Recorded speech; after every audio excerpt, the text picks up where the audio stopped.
chronique du patrimoine.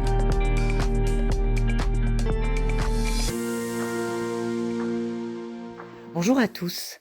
Imaginez des barres d'immeubles avec des voitures garées en bas, quelque part en Seine-Saint-Denis. En avançant, vous apercevez la cime de grands arbres au loin.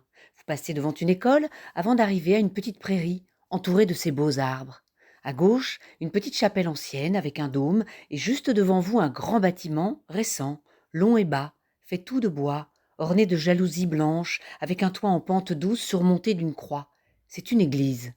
Elle a été bâtie par les chantiers du Cardinal et consacrée en 2023 pour remplacer l'ancienne église démolie dans le cadre du Grand Paris. D'une tristesse est née une grande joie avec la construction de cette nouvelle église bâtie sur un sanctuaire marial, un des plus anciens d'Europe, là où la Vierge est apparue. C'était en 1212 et des brigands hantaient les bois. Leurs victimes cette nuit-là étaient 3 marchands attachés à des arbres et promis à une mort certaine. Ils ont supplié Marie. Notre-Dame leur apparut escortée de 3 anges qui les ont libérés. Là où les anges ont posé les pieds a surgi une source qui est toujours là aujourd'hui. Très vite, ce lieu est devenu un lieu de pèlerinage. Vous entrez à présent dans l'église, regardez le chœur, à gauche une statue de Marie et des 3 anges, et à droite sur un mur d'eau coule l'eau cristalline, vous entendez son murmure.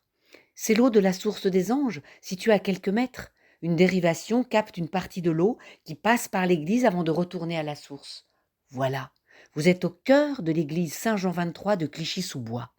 Un lieu de foi, de prière et d'accueil, grâce notamment à la présence de religieuses, les sœurs franciscaines missionnaires de Marie, qui habitent dans une partie de l'église. Et si on s'y retrouvait le 15 septembre prochain pour le pèlerinage diocésain annuel à Notre-Dame des Anges ?